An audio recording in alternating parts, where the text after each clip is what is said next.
Good evening, parents. So let's start with chapter number 5. Today we are going to discuss the sound of letter E, and the sound we have already learned, it's E. आता पहिली family आहे E ची, E साऊंडची, ती आहे ed family, ed. So let's learn the words.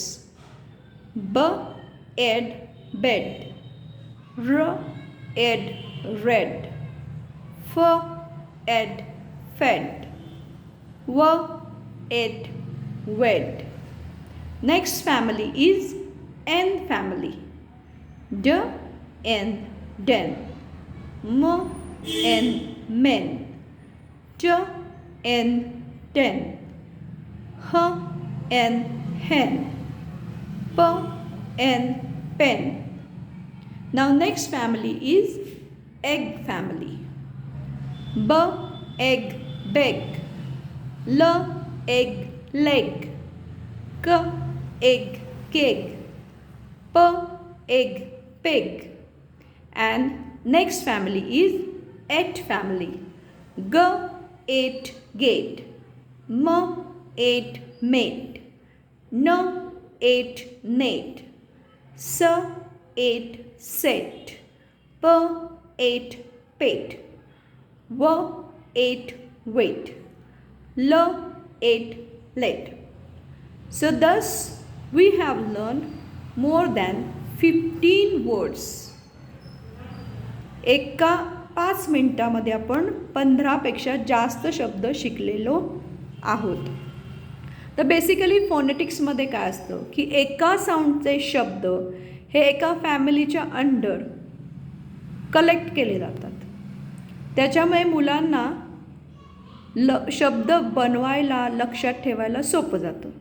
आता जेव्हा तुम्ही मुलांना हे शब्द शिकवता तेव्हा ते वाचताना पण असेच वाचायचे. ब एग बेग, त्यांना साऊंड वाचायचं आहे, हे नेहमी लक्षात राहू द्या. साऊंड वाचायचं आहे. बीचा साऊंड काही आहे ब, एचा ईचा साऊंड ए, जीचा साऊंड ग, ब ए ग बेग, ल ए ग लेग. साऊंड वाचतो आपण, शब्द नाही वाचते. ठीक आहे. आणि मग याच्यानंतर तुम्ही रीडिंग ॲक्टिव्हिटी घेऊ शकता. आता रीडिंग ॲक्टिव्हिटीमध्ये गुगलवर जाल तर तुम्ही एग फॅमिली वर्कशीट किंवा ed family reading passages, reading worksheet असं जर शोधलं तर तुम्हाला भरपूर मिळतील. त्यातलं रोज जरी एक शीट मुलांकडून वाचून घेतलं तरी ते खूप शिकतील. आता पाहूया रीडिंग ॲक्टिव्हिटी. रीडिंग ॲक्टिव्हिटीमध्ये ए व एट वेट, ह ए न हेन, ऑन द, ज एट जेट, ए वेट हेन on the jet, a p egg pig on the k egg cake, a pig on the cake, a b egg bed is r egg red, a bed is red, t n ten, m n men, and a h n hen, 10 men and a hen. She has a pet at cat. आता एचा sound आपण ॲ शिकलेलो आहोत, तो शब्द इथे आलेला आहे. शी हॅज ए पेट कॅट.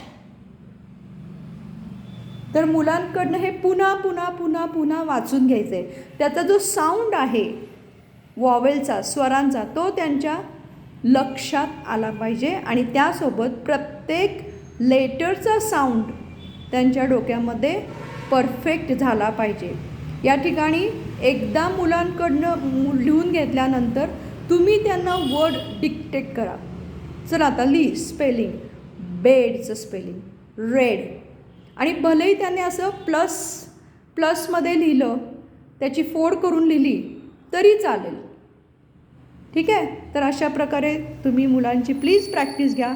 हा फार मोठा प्रॉब्लेम आहे की मुलांना शब्दांची ओळख नसणं. आणि मुलांना शब्दांची ओळख नसेल इंग्लिशच्या, त्यांना वाक्य येत नसतील, शब्द येत नसतील, तर त्याचा परिणाम बाकीच्या सगळ्या विषयांवरती पण होतो. तर पॅरेंट्स प्लीज वेळ काढून एक 15 मिनटं एवढं मुलांकडनं वाचन आणि लेखन करून घ्या. Thank you so much.